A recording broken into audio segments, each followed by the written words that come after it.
چھوڑنا ہے حسین کو۔ امام علی مقام نے کہا کہ ہجرت کی تھی نا، حضور نے بھی وطن چھوڑا تھا۔ دور کھڑے ہیں نانا تیرے کرم کے خزینے کی خیر ہو، میں جا رہا ہوں تیرے مدینے کی خیر ہو۔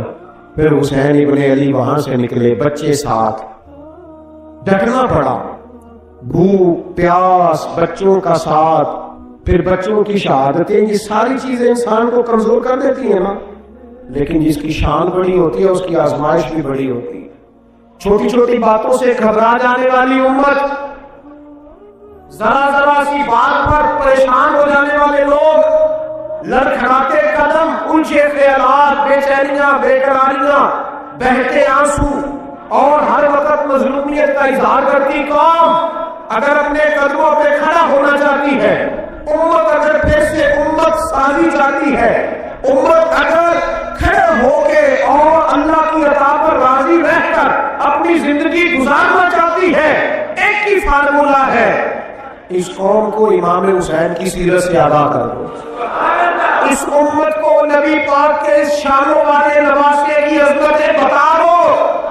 یہ لوگ سہنے سہنے، ڈرے ڈرے سے، پریشان سے، کمزور سے، غریبی کی بات کرتے، دیہاتی ہونے کی بات کرتے، سہمی سہمی باتیں کرتے، انہیں کہو ڈرو نہ، وہ دیکھو پردیس میں حسین ابن علی تھوڑی دیر پہلے حضرت علی اکبر کی لاش مبارک اٹھا کے لائے ہیں اور لا کر کے خیمے میں رکھی ہے، لیکن انہیں پتا ہے کل بھی تو جانا ہے نا، انہیں پتا ہے نا کتنے کو سال جینا ہے، بل آخر جانا تو ہے نا۔ جس گھر سے کوئی مقتل میں گیا وہ شان سلامت رہتی ہے، اس جان کی کوئی بات نہیں، یہ جان تو آنی جانی ہے، موت بستر پہ بھی آ جایا کرتی ہے، لیکن جو میدانوں میں ڈٹ کے رہتے ہیں ان کو تاریخ ذرا زندہ رکھا کرتی ہے۔ کمزور زندگی نہ گزارو، ڈری ہوئی زندگی نہ گزارو، اور یہ کبھی نہ تو ہائے حسین، ہم ہائے حسین والے نہیں، ہم واہ حسین والے ہیں۔ ہمارے بزرگوں نے ہمیں یہ سبق دیا ہے، ہم نے کہا واہ حسین، کیا کمال کر دی امام علی مقام نے، واہ حسین آپ کی عظمت پہ قربان۔ اتنے سارے دکھوں کے باوجود جب شانوں والے نانا کا شانوں والا پوتا، عظمتوں والی ماں کا عظمتوں والا بیٹا، جرأت مند باپ کا بیٹا میدان میں نکلنے لگا ہے تو ڈرا ڈرا سہما سہما رو کے دلا سے لے کے آنسو پوچھ کے نہیں، بلکہ امام حسین نے ڈٹ کے کھڑے ہو کے وہ امامہ ساتھ پہ باندھا جو محمد عربی نے عطا فرمایا، وہ جوتا پہنا جو نانا نے دیا تھا، وہ تلوار پکڑی جو شیر خدا مولا علی پکڑتے تھے، اور حسین میتوں کے باوجود میدان میں آئے اور میں سامنے کھڑے ہوتا تمہیں خطبہ دینا ہے، اس لیے کہ محمد عربی کا طریقہ ہے جمعے والے دن خطبہ دیا جاتا ہے۔ پورے وفور سے اتمام حجت کیا، اور حسین ابن علی ایسے تو نہیں تھے کہ ڈرے بھرا تھے کہ ان سے تلوار نہیں چلی، انہوں نے تلوار چلائی، جو ایک ایک دو دو کر کے آتے رہے وہ کٹتے رہے، وہ کٹتے رہے، پھر آواز ایک گونجی پیچھے سے، وہ اکیلے اکیلے کیوں جاتے ہو، تمہیں پتا ہے علی کا بیٹا، علی کا گھر تو وہ گھر ہے کہ جس گھر کا ہر ایک بچہ جسے دیکھو وہی شیر خدا، معلوم ہوتا ہے، اکیلے اکیلے جاگے تو تم چہرے کی روشنی نہیں دیکھ رہے، آنکھوں کی سرخی نہیں دیکھ رہے، مزاج کا بلبلا نہیں دیکھ رہے، طبیعت کا بھاگ پن نہیں دیکھ رہے، اور جوانی میں شہادت کی لذت سے آشنا محبت کا نواسا نہیں دیکھ رہے، ذرا مل کے جاؤ، ہاں ہاں حسین ابن علی شہید ہوئے ہیں پر شان و شوکت کے ساتھ، ہاں ہاں حسین ابن علی دنیا سے تشریف لے گئے ہیں پر عزت وقار اور عظمت کے ساتھ، ہاں حسین ابن علی کا سر کٹا ہے، مخالف نے تو اپنی طرف سے نیزے کی نوک میں چڑھایا تھا پر حسین کا سر بول بول کے دے رہا تھا، دیکھ لو میں کٹ بھی گیا ہوں پھر بھی سب سے اونچا ہوں، وہ دکھوں میں سب سے اونچا ہوں، سب سے اونچا ہوں میں، اے حسین ابن علی، نازش آل نبی تم پر سلام، اے حسین ابن علی تم پر سلام، نازش آل نبی تم پر سلام۔ کسی نے ایک بات کی تھی، اس نے حد کر دی، اس نے کہا مورخ تو کتنا کو لکھے گا، خطیب تو کتنا کو باز کرے گا، او مصنف تو حسین ابن علی کی شان میں کہاں تک بات کرے گا، تو میرے امام کا باقپن، ان کی جرت، ان کی طاقت، ان کی ہمت، ان کا کمال، ان کا صبر، ان کی استقامت، ان کا حوصلہ، ان کی جوابدہی، ان کی ہمت کتنی کو بیان کرے گا تو رہنے دے۔ اس نے کہا پھر کیوں رہنے دوں؟ کہنے لگے حسین ابن علی کی شان رفعت کوئی کیا جانے، یہ حسن جانے۔ حسین ابن علی کی شان رفعت کوئی کیا جانے، یہ حسن جانے، یہ علی جانے، یہ نبی جانے یا خدا جانے۔ ہماری طاقت نہیں ہے کہ ہم امام علی مقام کی عظمت کو بیان کر، بس چپ کر میرے علی، احتجاج نہیں ہو۔ امام کا تذکرہ بندے کو جوان کرتا ہے، باہمت کرتا ہے، جینے کا حوصلہ دیتا ہے، میدانوں میں کھڑا کرتا ہے۔ وہی ہے تیرے زمانے کا امام برحق جو تجھے حاضر و موجود سے بیزار کرے اور موت کی شکل میں دکھلا کے تجھے جلوہ یار زندگی تیرے لیے اور بھی دشوار کرے۔ زند اور پلٹنا، جھپٹنا، جھپٹ کر پلٹنا، یہ لہو گرم رکھنے کا ہے ایک بہانہ۔ لہذا طاقتور بنو، باہمت بنو، کربلا کے واقعے سے طاقت حاصل کرو۔ پھر کہتا ہوں ہم ہائے حسین والے نہیں، ہم تو واہ حسین والے ہیں۔ ہمارا کہنا ہے کہ واہ حسین، اے حسین ابن علی تم پر سلام، نازش آل نبی تم پر سلام۔ ہم کہہ رہے ہیں واہ حسین، واہ حسین، واہ حسین، واہ حسین، یا حسین، یا حسین، یا حسین، واہ حسین، واہ حسین، یا حسین، واہ حسین۔ اپنے مزاج میں طاقت پیدا کرو، اپنے بچوں کو یہ قوت ارادی، قوت فیصلہ آنے والی نسل کو منتقل کریں، یہ ہمت، جذبہ۔ امام حسین نے وطن چھوڑا، کوئی لغزش نہیں پیروں میں، کوئی نہیں، شہزادوں والی زندگی تھی، مسجد نبوی کے امام تھے، نبی کریم علیہ السلام کے روضہ اطہر پر تشریف رکھتے تھے، زمانہ حیا کرتا، شان و شوکت تھی، پر حق کے لیے چھوڑا، نکل کر خانقاہوں سے ادا کر رسم شبیری، اور پھر بڑا مشکل ہوتا ہے۔ اس شخص کے ساتھ بچے اور عورتیں ہوں، وہ تو یہ کہہ کے لڑائی سے جان چھڑاتا ہے کہ میرے ساتھ فیملی ہے، نہ ہوتی تو تجھے بتاتا، پر امام حسین کو اولاد بھی کمزور نہیں کر سکی، عورتوں کا ساتھ ہونا کمزور نہیں کر سکا۔ پھر امام علی مقام بھوک کتنا مشکل کام ہے۔ آج لوگ کہہ نہیں دیتے کہ میں تو اس لیے گناہ کرتا ہوں کہ رشوت اس لیے لے لیتا ہوں کہ بچے چھوٹے ہیں۔ 10 دنوں کی کم و بیش سفر، 3 دنوں کی بھوک اور پیاس، پر حق کے رستے میں امام حسین کو کوئی چیز کمزور نہیں کر سکی۔ اور پھر وہ جتنی باتیں لوگ کہہ سکتے تھے وہ ساری کہیں نہیں، ساری۔ اور آ کے عرض کرنے لگا حضور یہ کوئی معمولی دشمن نہیں، یہ وہ ظالم ہیں جو لاشوں پہ بھی گھوڑے دوڑا دیتے۔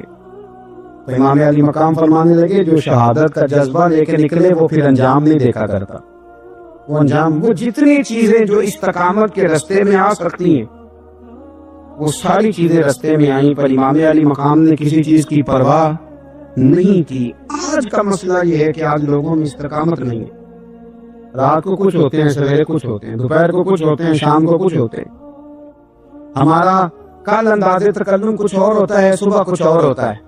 امام علی مقام میدان میں رہے، ایک میت گھر میں ہو جائے تو کئی دنوں تک آنکھ کھلتی نہیں، ہوش رہتا نہیں۔ سب سے زیادہ مسائل امام حسین نے دیکھے، سب سے زیادہ، اور گھوڑے پر بیٹھنے سے پہلے ساری تکلیفیں آپ دیکھ چکے تھے۔ باپ کا جنازہ اٹھانا آسان ہوتا ہے، بیٹے کا جنازہ اٹھانا بڑا مشکل ہوتا ہے، پر امام حسین نے بیٹوں کے جنازے اٹھائے۔ حضرت علی اصغر کی لاش کو امام حسین نے اپنے دستے مبارک سے دفن کیا، اور جناب علی اکبر کی میت کو جب آپ اٹھا کے لا رہے تھے تو سیدہ زینب فرماتی ہے کہ مجھے یوں کبھی لگتا تھا حسین کا قد بڑا ہے اور کبھی لگتا تھا علی اکبر کا قد بڑا ہے، اور فرماتی ہیں کہ پھر حضرت قاسم بن حسن کو بھی وہ اٹھا کے لائے، اور جناب عباس کے وجود سے الگ ہونے والے بازو انہوں نے لا کے حضرت عباس کے وجود کے ساتھ بھی رکھے۔ انہوں نے یہ سارا منظر دیکھا، لیکن جب حسین ابن علی اپنی دفعہ گھوڑے پہ سوار ہوئے تو لگتا یہ تھا کہ ان سے زیادہ بہادر کوئی نہیں۔ ایک جملہ بھی یزیدی فوج کے سامنے امام حسین نے کمزور نہیں کہا، ایک جملہ بھی، ایک فکرہ بھی کچا نہیں بولا، کہیں بھی کوئی منت نہیں کی، کسی جگہ بھی ان کے پائے استقلال میں کوئی لغزش نہیں آئی۔ جب لوگوں کو پتہ چل جائے کہ اب سامنے موت ہی موت ہے، سوائے اس کے چارہ کچھ بھی نہیں، تو بہت ساری رخصت اور اجازت تو دین بھی دیتا ہے، پر امام حسین کسی جگہ کسی رخصت پر عمل کرتے نظر نہیں آتے۔ ڈٹ کے بات کی، ڈٹ کے، اور پھر جب میدان میں نکلے، اللہ اکبر، تو ابن سعد کہنے لگا کہ اگر دو دو کر کے ایک ایک کر کے جاؤ گے تو یہ 45,000 کا لشکر سارا حسین کاٹ ڈالے گا، یک بارگی حملہ کرو گے تو بات اتنی استقامت، اتنا۔ آج تو لوگ ڈپریشن کے مریض ہیں، آج تو لوگ ٹینشن کے مریض ہیں، ہر دوسری بات میں لوگ کہتا ہوں وہ بڑا، پر کس بات سے؟ مطلب کیا آپ نے زندگی میں صرف جاب نہیں مل رہی، صرف بیماری آ گئی، صرف خرچہ نہیں گھر میں بڑا، کس بات کا ڈپریشن؟ امام حسین کی زندگی بتلاتی ہے وہ لوگ بھی کوئی دنیا میں کمال حاصل کر سکتے ہیں جو چھوٹی چھوٹی باتیں ہوتے ہیں، مال بھی ہے، جوانی بھی ہے، گھر بھی ہے، مکان بھی ہے، بچے بھی ہیں، عزت بھی ہے، صرف پیسے نہیں۔ اور انسان ہے کہ آنکھیں نہیں کھل رہی، وہ سمجھتا ہے میں کسی کام کا ہی، فقط پیسے نہیں بس۔ او خدا کے بندو، امام علی مقام نے فرمایا سارا کچھ لٹا کے بھی جو میدان میں کھڑا رہے اسے حسین ابن علی کہا جاتا ہے، اسے حسین ابن علی کہا جاتا ہے۔ حسین ابن علی کی شان رفعت کوئی کیا جانے، حسن جانے، علی جانے، نبی جانے، خدا جانے، کون جانے امام علی مقام کا معیار۔ تو امام حسین رضی اللہ تعالیٰ عنہ کی زندگی ہمیں بتاتی ہے کہ ذوق والی عبادت کرو۔ امام حسین کی زندگی ہمیں بتاتی ہے کہ جب تم سخاوت کرو تو پھر اپنی حیثیت سے بڑھ کر کرو۔ اور امام حسین کی زندگی ہمیں بتاتی ہے کہ دل میں کسی کے لیے کوئی بات نہ رکھو، صلح کرنے میں پہل کرو، محبتیں کرنے میں آگے بڑھو۔ اور امام حسین کی زندگی ہمیں بتلاتی ہے کہ جب دنیا میں تم نے کچھ کرنا ہے تو پھر ڈٹنا بھی سیکھو، پھر کھڑے ہونا بھی سیکھو۔ یہ نہ دیکھو کہ حالات، امام حسین ایک دن بھی حکومت نہیں کی، یزید نے 4.5 سال کی، لیکن قیامت تک دلوں پہ حکومت امام حسین کی رہے گی، امام حسین کی رہے گی، اس لیے کہ ان میں استقامت تھی۔ امام حسین کے ساتھ اس وقت 72 لوگ تھے، لیکن آج کائنات کا ذرہ ذرہ امام حسین کے ساتھ ہے۔ میں اکثر گزارش کرتا ہوں دوستوں سے، میں کہتا ہوں کربلا کا واقعہ کوئی حادثاتی نہیں ہے، اس کے پیچھے پوری ایک لاجک ہے، اس کے پیچھے پورا ایک فلسفہ ہے۔ ایسے ہی کوئی آدمی 3 دن بھوکا پیاسا رہ سکتا ہے؟ کسی آدمی کو صبح اس نے کھانا کھایا اور شام تک کھانا نہ ملے تو ٹانگیں کانپتی ہیں۔ رمضان المبارک میں عبادت کی نیت سے روزہ رکھنے والے بھی شام کو بڑے پریشان ہو جاتے، اور مسلسل 3 دن کھانا نہ کھایا جائے اور پانی نہ پیا جائے، اور حال یہ ہے کہ وہی آدمی تلوار لے کے میدان میں نکلے اور اس کی حالت یہ ہو کہ لوگ اس کے آگے دوڑنا شروع کر دیں، ہزاروں کی فوجیں تاب نہ لا سکے۔ علی کا گھر بھی وہ گھر ہے کہ جس گھر کا ہر ایک بچہ جسے دیکھو وہی شیر خدا معلوم ہوتا ہے۔ یہ کوئی آسان ہے؟ اس کے پیچھے پوری اس کے پیچھے فلسفہ ہے۔ امام راضی کی تفسیر کبیر دیکھیے گا، امام راضی کہتے ہیں کہ سیدہ فاطمہ الزہرا رضی اللہ تعالی عنہ کے دونوں شہزادے حسنین کریمین بیمار ہو گئے تو سیدہ نے منت مانگی کہ بچوں کو شفا ہوگی تو 3 روزے رکھوں گی۔ شفا ہو گئی، روزے بھی رکھ لیے۔ اور جب مولا علی شیر خدا روزہ رکھنے کے لیے بیدار ہوئے، سیدہ فاطمہ الزہرا بیدار ہوئی تو امام حسن اور حسین بھی اٹھ گئے، 7-8 سال کی عمر، اماں جی ہم نے بھی رکھنا ہے۔ صبح کھجور اور دودھ سے روزہ رکھ لیا گیا۔ این افطاری کے وقت مولا علی کہتے ہیں فاقے چل رہے تھے، کہیں سے میں جون لایا تھوڑے سے، سیدہ فاطمہ الزہرا نے پیس کر روٹیاں پکائیں۔ وہ وقت جو بڑا مشکل ہوتا ہے افطار کا، کہتے ہیں اس وقت جب کھانے کے لیے بالکل ہاتھ آگے بڑھنے لگے اور امید تھی کہ ابھی سیدنا بلال اللہ اکبر کہیں گے تو روزہ کھلے گا، لیکن ابھی چند ہی منٹ رہتے تھے کہ دروازے پر ایک فقیر نے صدا دی، کہنے لگا سارے مدینے کے دروازے کھٹکھٹا آیا ہوں، قحط ہے، فاقہ ہے، اے رسول اللہ کے خاندان والو، میں یتیم ہوں، کسی نے بتایا ہے کہ اور کوئی دروازہ کھلے نہ کھلے سیدہ کا دروازہ تیرے لیے ضرور کھلے گا، کیا یتیم کو روٹی ملے گی؟ تو حضرت مولا علی نے بچوں کی طرف دیکھا ہی تھا کہ امام حسن ساری روٹیاں جا کے دروازے پہ دے آئے. کھجور اور پانی سے افطار ہو گیا. صبح پھر کھجور اور دودھ سے روزہ رکھا. امام راضی کہتے ہیں این وہ وقت جب افطار کا ٹائم آیا تو پھر دروازے پہ کسی نے صدا دی. کہا اے رسول اللہ کے خاندان والوں میں مسکین ہوں, رات سے روٹی کھائی ہے, نہ صبح کھا سکا نہ دوپہر. کسی نے بتایا ہے کہ اس دروازے سے خالی کوئی نہیں جاتا. امام حسن نے پھر سارا لنگر اٹھایا اور پھر جا کے دے دیا. تیسرا دن پھر ہوا. مجھے یوں لگتا ہے کہ جب افطار کا ٹائم آیا ہوگا نا تو یہ خود ہی سارے دروازے پہ دیکھتے ہوں گے, یہ کوئی آیا نہیں لینے والا ابھی تک. لگتا ہے کہ نظریں دروازے پہ تھیں. این افطار کے وقت 3 روٹیاں جب جاؤں کی پک کے آئی, ایک بھکاری نے صدا دی. کہنے لگا میں قیدی ہوں, آج ہی قید سے رہائی ملی ہے. پہلے دن کسی کے دروازے پہ صدا ملی ہے, دی ہے روٹی ملے گی. امام حسن وہ کھانا دے کے واپس لوٹے. کھجور اور پانی سے افطار ہوا اور جیسے ہی مسجد نبوی میں تینوں باپ بیٹا نماز پڑھنے گئے تو مولا علی کہتے مجھے بتانا نہیں پڑا.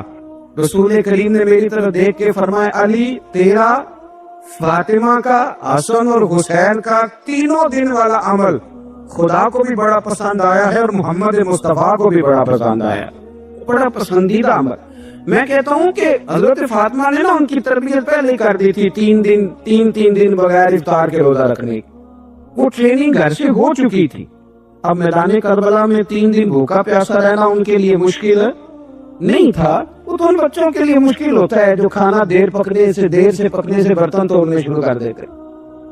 وہ بچے بلیک میل ہوتے ہیں جن کو ایک وقت ان کے پسند کا کھانا نہ ملے تو وہ گھر میں جو ہے وہ ادھم شروع کر دیتے ہیں. جن کی ماں نے عادت ڈالی ہو کہ بیٹا 3 دن بھوکے پیاسے رہنا ہوا تو رہ لینا, لیکن کسی بھی باطل کے ساتھ کمپرومائز نہ کرنا, ان کے لیے اتنا مشکل نہیں تھا. ان کی تربیت ہوئی, ان کی ٹریننگ ہوئی, پھر اللہ نے ان کی سیرت میں رنگ بھرے, ان کے کردار میں حسن آیا, وقار آیا. حضرت امیر معاویہ رضی اللہ تعالیٰ عنہ نے ایک شخص کو بھیجا مدینہ منورہ شام سے, تو اس نے کہا میں نے امام حسین سے ملنا ہے, تعارف کیا ہے؟ جناب امیر معاویہ فرمانے لگے مسجد نبوی میں جانا جس کے گرد لوگ سب سے زیادہ ادب سے بیٹھے ہوں اور جس کی باتیں سب سے زیادہ میٹھی ہوں اور جس کی نظریں سب سے زیادہ جھکی ہوں اور جس کے چہرے پر تمہیں سب سے زیادہ وقار نظر آئے وہی علی کے بیٹے حسین ہوں گے.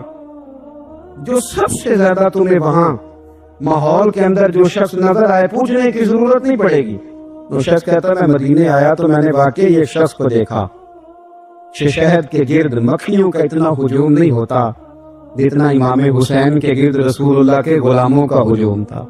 لیکن نظریں جھکی ہوئی, باتیں میٹھی, لہجہ گداز, لفظوں میں رانائی, اور لوگ کئی باتیں پوچھتے تو علی کے صاحبزادے ایک آدھ جملہ بولتے تو لگتا یہ کہ وہ جملہ سیدھا دل میں اترتا چلا جاتا ہے. امام علی مقام کے کردار میں نا کچھ باتیں بڑی زیادہ تھیں, بہت زیادہ تھیں, بڑا حسن تھا. ایک بات تو یہ تھی امام حسین رضی اللہ تعالیٰ عنہ کا علم و فضل بڑا کمال کا تھا. امام حسین کے علم سے, فضل سے لوگ فیض اٹھاتے.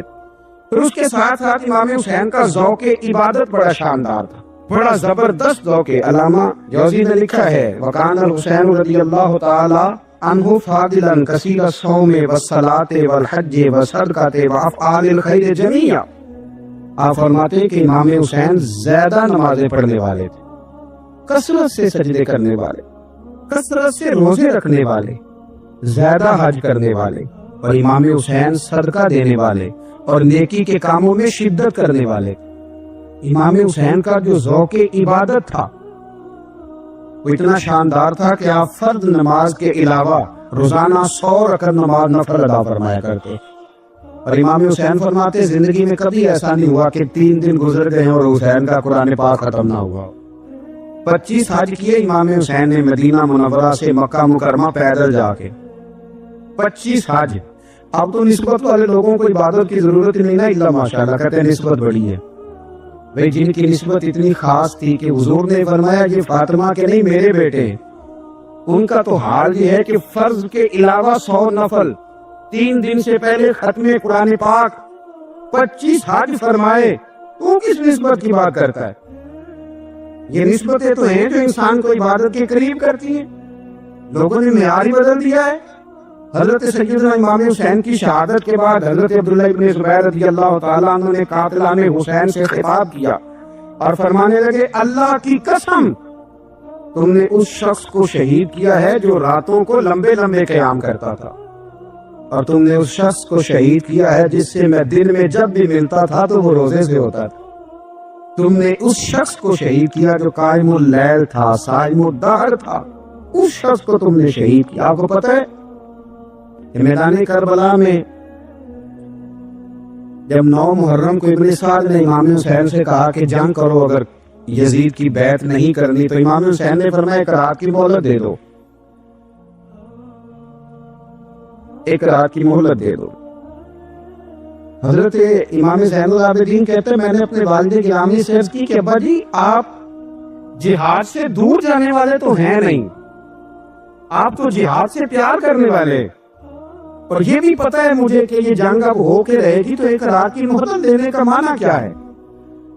بھئی کل بھی لڑنا ہے اور رات بھی لڑنا ہے، تو ابا جی ایک رات کی مہلت. تو سیدنا امام حسین رضی اللہ تعالیٰ عنہ فرمانے لگے بیٹا رات کی مہلت اس لیے لی ہے کہ میں آج رات کھول کے اپنے رب کی عبادت کر لوں، میں استغفار کر لوں، میں لمبے سجدے کروں. اور کہا زین العابدین تو جانتا ہے نا کہ مجھے نماز سے، تلاوت سے، دعا سے اور استغفار سے بڑا پیار ہے. نماز سے مجھے پیار ہے، دعا سے مجھے پیار ہے، استغفار سے مجھے پیار ہے. فرمایا بیٹا میں نے اس لیے نہیں کہ میں چاہتا ہوں ایک رات اور دنیا میں رہوں. تو امام زین العابدین فرماتے امام علی مقام نے سجدے پہلے بھی بڑے کیے، پر 9-10 کی درمیانی رات جو ان کے سجدے تھے وہ میں نے کبھی نہیں دیکھے. فرماتے ہیں تیمم کے ساتھ وہ رات کی جو عبادتوں کا رنگ تھا وہ میں نے کبھی نہیں دیکھا. امام علی مقام کا عبادت کا ذوق تھا، شوق تھا، لذت تھی. آپ یقین کریں ایسے ایسے عجیب بہانے ہم لوگوں کہتے میرا نماز میں دل نہیں لگتا، تو میں کہتا ہوں تیرا گپ شپ میں کس طرح لگتا ہے، تیرا موبائل پہ کیسے لگتا ہے بھائی؟ یہ تو بھائی ذوق کی بات ہے. امام حسین کہتے ہیں مجھے قرآن پاک سے پیار ہے، مجھے تلاوت سے پیار ہے، مجھے دعا سے پیار ہے، مجھے استغفار سے پیار. جس کو جس چیز سے پیار ہوگا دل لگ جائے گا. ہم نے کبھی پیار کیا ہی نہیں اس سے، جن چیزوں سے پیار ہے وہاں دل لگ جاتا ہے. یہ ایک بہانہ ہے، ورنہ کثرت سے عبادت کرنا، ذوق پیدا کرنا یہ تو اہل اللہ کا طریقہ ہے. والذین یبیتون لربہم سجدا وقیاما. رب کے بندوں کی علامت یہ ہے کہ وہ راتیں سجدے اور قیام میں گزار دیتے. تو امام حسین کی سیرت کا کمال ہے کہ ذوق عبادت رکھتے تھے. دوسری بات جو امام علی مقام کی سیرت میں بڑی شاندار ہے وہ یہ ہے کہ سخی بڑے تھے. ایک اور سنانا ہے آپ کو امام حسین کا، اور خواہش میری یہ ہے کہ میرے حاضرین اور ناظرین اس قول کو رٹا لگا کے یاد کریں،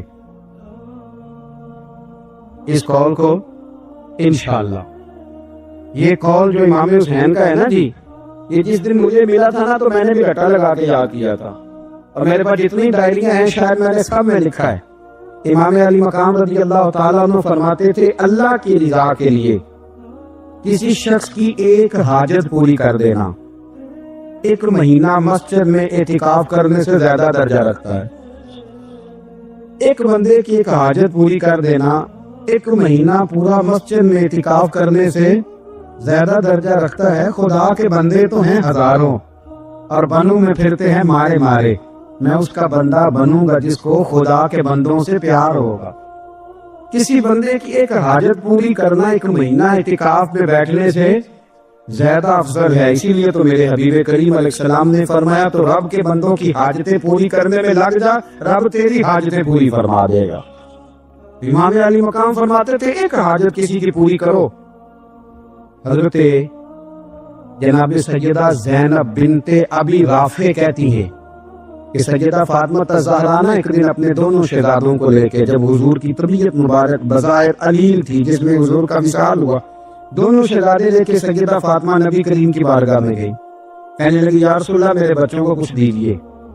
سیدہ پاک تو حضور اٹھ کے بیٹھ گئے، اس کندھے سے امام حسن کو لگایا اور اس سے امام حسین کو لگایا. فرمایا فاطمہ یہ جو میرا حسن ہے نا اس کو میں اپنی ہیبت اور سرداری دیتا ہوں، اور فرمایا یہ جو میرا حسین ہے نا حسین کو میں اپنی جرت اور سخاوت دیتا ہوں. میرا حسین جرت مند ہوگا اور سخی ہوگا. داتا گانی بخش علی حجویری. امام الاولیاء سید الاسفیاء داتا صاحب کشف المعجوب میں فرماتے ہیں، ایک دن نا امام حسین کے پاس ایک شخص آیا بڑی دور سے کچھ مانگنے کا، حضور کچھ دیجئے. وہ شخص کہتا ہے کہ میرا ظرف یہ تھا کہ 4-5 دینار ملیں گے. تو امام حسین فرمانے لگے تھوڑی دیر بیٹھ جا، رزق آ رہا ہے. تو امام حسین کو حکومت وقت کی طرف سے نا 5 تھیلیاں ملی، جس میں ایک تھیلی میں 500 اشرفیاں تھی. 5 تھیلیاں آئیں، لیکن اس کو آنے میں ذرا دیر ہو گئی. وہ 5 تھیلیاں جب آئی نا تو امام حسین اس کی طرف 5 تھیلیاں بڑھا کے نا، ذرا دیکھنا میری طرف غور سے، 5 تھیلیاں بڑھا کے نا تو فرمانے لگے میاں اتنا تجھے انتظار کرایا نا، اتنی ہم تیری حاجت پوری نہیں کر سکے. تو یہ نہ محسوس کرنا کہ حسین کے دروازے پہ بیٹھا بھی رہا ہوں تو ملا کیا ہے. یہ نہ محسوس کرنا. وہ شخص کہتا ہے جب میں نے وہ تھیلیاں کھولی اور پھر میری نظر امام حسین پہ پڑی تو میرے اندر سے آواز آئی، اگر حسین ابن علی اتنے سخی ہیں تو محمد عربی کتنے سخی ہو. پر یہ معیار ان کا ہے، ان کا یہ معیار ہے. اور خود بھیک دے خود ہی کہیں منگتے کا بھلا ہو. خود کہنے لگے جتنا انتظار کرایا ہے اتنی تیری مدد کر سکے. یہ سخاوت کا معیار تھا، یہ طریقہ تھا. ایک دفعہ سیدنا امام حسین رضی اللہ تعالیٰ عنہ کے گھر کے اندر نا 5000 دینار آئے. مسجد میں تھے، آپ کو 5000 دینار ملے تو امام زین العابدین کہتے ہیں کہ مسجد سے لے کر گھر آنے تک امام حسین نے 5 کے 5000 اللہ کے رستے میں خیرات کر دی. فرماتے میں نے کہا ابا جی 5 دینار کی گھر میں ضرورت تھی. مالاں والے سخی نہیں ہوندے تے سخیاں کل مال نہیں ہوندا. ایتھے اوتھے دوویں جہانی سخی کنال نہیں ہوندا.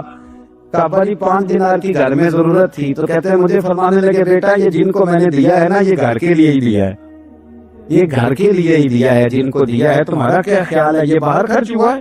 یہ گھر کے لیے ہی ہے. اس لیے کہ جب انسان دوسروں پر شفقت کرتا ہے تو اللہ اس کے گھر پہ رحمت فرماتا ہے. امام حسین کی مزاج میں پہلی بات میں نے ذوق عبادت کی عرض کی.